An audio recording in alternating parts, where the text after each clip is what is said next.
When you think of them, how does it make you feel? Do you hate your ex? Eggs? Yeah, I'm actually plant-based, so... No, not eggs. Ex, as in like ex-girlfriend or boyfriend? Well, how can I not? They did this to me and that to me and blah, blah, blah. What if stuck emotion was the reason that you can't be happy? Why are you making the choice to hold on to emotions spawned in moments so long ago? Choosing to blame, choosing to say, oh, but they did this. Why are you letting stuck emotion control the extent of your happiness in your day-to-day life? Oh, so this is why you're happy all the time. Because you just forgive people no matter what. Are you friends with all of your ex-girlfriends? I am, and they're probably watching. Hey guys. There are never-ending reasons that I'm so happy, and that's what this channel's for, sharing the secrets of love and happiness with you beautiful people. Today, it's time to jump into harnessing the true powers of forgiveness. Yeah, I forgive people for things they've done, but it doesn't mean that what they did was right, and we'll talk about that. It just means that I'm choosing to not let it send me into a spiral, because it's nothing to do with me, it's their thing. Why dwell when you can choose to forgive and let go?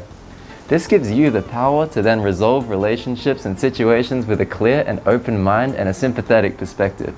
So yeah, I'm sure it plays a big part in the reason why I'm so happy, but it's a bit more complicated than that. I'll explain. And I'm not happy all the time, nobody is. Even Matthew Ricard, a monk who was named the happiest man alive, isn't happy all the time. Neuroscientists found at the University of Wisconsin in a 12-year study after scanning his brain that he has the highest capacity for happiness ever recorded. Wait, who are you? Egbert. The expert? Yeah, Egbert the expert. Okay, thanks.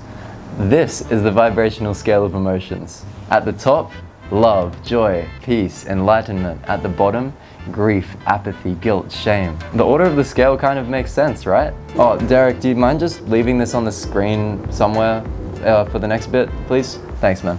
Good vibes as a phrase is kind of a cliche, but these vibes are so real. Think about it. Emotion is energy in motion. What you're feeling and the emotions that you hold on to is reflected by where you sit on this scale. The frequency or energy that you surround yourself with will attract different people, different situations, and inevitably different emotional reactions. You know how sometimes you walk into a room and without any explanation you just feel amazing? Well, there's your explanation. High vibes. You're welcome. By living a life of fulfillment, full of love and happiness, surrounding yourself with happy humans, and working through any emotion that is stuck at a lower vibration, you can work your way further and further up this scale from wherever you currently rest at. Why dwell or hold on to grudges? It's unhealthy for us to hold on to the feeling of situations from the past that bring up anger, desire, fear, apathy, guilt, shame. It holds us back from experiencing the highest vibrations of emotion and happiness to its true extent. What is the solution? The solution? Forgiveness. Love, never hate. Are there people in your life that you need to forgive? In forgiveness comes letting go of those lower vibrations of emotion and allows that clarity and open-mindedness, neutrality in the way you view situations. It allows you to see both sides as well as sympathize with the other party's perspective of the situation. Sometimes the party isn't a single person. Maybe it's a community, someone on the news, or even the government. Let there be 1,000 blossoms bloom as far as I'm concerned. But I ain't spending any time on it. Sometimes we feel the need to lash out in certain ways, protest, or get revenge, but real change comes from sending love. I heard a beautiful story of how love was used as a powerful tool to change someone's ways, and it had more impact than any hate would have. I wish it was my own, but I heard it on a lovely podcast that I listened to called Diaries of the Wild Ones. Okay. Hey guys, do you mind acting out this scene for me? Oh yeah, that's cool. No worries. So, Aaron was driving with his friend, Steve or something. Let's call him Steve. They saw a hand come out the window of the car in front of them and drop a bag of rubbish. And because they care for our beautiful planet, they pulled over and grabbed it. They kept driving for a while, then they pulled into a service station, and can you guess what they'd stumble across? The car that threw the rubbish out the window. Well, I'm gonna bash them. Let's teach them a lesson, said Steve. Man, that won't teach them anything. Watch this. Aaron saw that there was a rubbish bin right behind where the car was parked, so he took the rubbish, and on his way to the bin, he engaged with the people from the car. Hey guys, I think this flew out your window, he said as he showed them the bag. The response he got was stunned faces and an, thanks. How embarrassing for them. Bashing them would have just led to them not littering out of fear that they'd be bashed again, but doing something like that would have created a real impression, stunned them, then really made them think, reflect on their actions, and maybe next time they might not chuck a bag of rubbish out the window. It doesn't matter that what they did was wrong. Aaron chose to forgive, then send love, and teach them a lesson that way. Much more impactful, and nobody gets hurt. With worldly situations, it can sometimes be tough to forgive, but I'd like to put the idea forward that rather than protest, we should all just live by example and impact people one by one, spreading love, spreading happiness, living at this higher emotional vibration. People feel it. Be humble and just do what you feel will leave this world a better place. Yeah man, that's my vibe. I am so humble. Yesterday I just dropped 1K on a donation to Greenpeace, and I helped an old lady cross the road, and I picked up 10 bits of rubbish. Stuart, you're contradicting yourself. What? The whole idea of being humble is that you don't need to let the world know what you do. You just let your actions speak for themselves. Like Keanu Reeves. Yeah, loser, like Keanu Reeves. Hey! Remember the conversation you guys had in the last video? You guys should watch that if you hadn't already. Have some respect. Anyway, what I'm saying is don't be scared off by the concept of forgiveness. Forgiveness happens first in the mind and in the heart. It's all about your attitude towards the situations. Before a conversation with someone, you can choose forgiveness, and that's enough to create a space where you can communicate with ease. It makes problem solving simple. Yes, I understand that sometimes these situations can be extreme. Complex fights, traumatic events, people acting immorally, but you can still choose to forgive. You don't have to hold on to that emotion.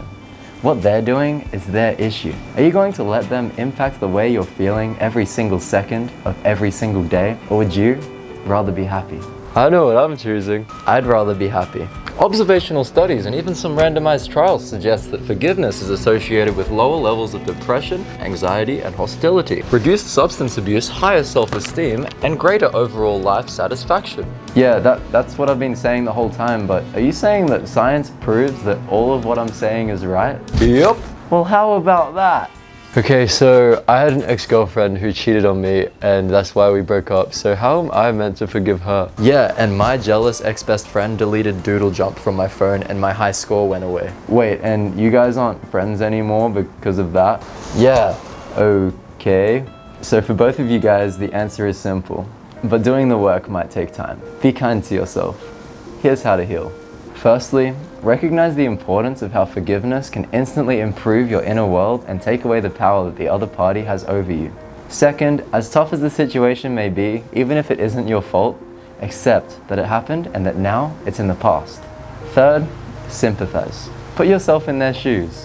What events leading up to this could have prompted them to act in that way? Fourth, choose forgiveness. And fifth, if appropriate, make an effort to physically repair the relationship by finally having that conversation.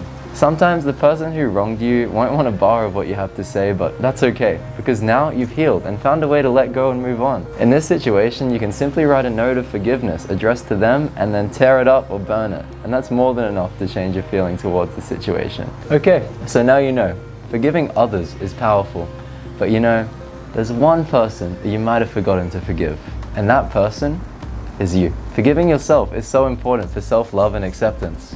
Accept that the past is the past. Forgive yourself for all the mistakes you might have made. Calm down that inner critic. Have a little conversation with yourself, either aloud or in a journal, or write yourself a love letter. Find a way to remind yourself that you've got your own back and that it's okay. Moving forward, you will be better. Give yourself a nice big hug. Nice, right? Be selfish and choose forgiveness. Know that it will raise your vibration and leave you glowing, feeling more amazing than ever before. Let's bring on the good vibes, baby! Subscribing, liking, sharing, and commenting all does wonders for spreading the message, so thank you. Word of the day is vibes, baby. Thanks guys, so leave a comment with this word so I know that you've watched until the end. I am so grateful for you for being here. I love you. There's that smile now. Keep that smile on your face and have a beautiful rest of your day.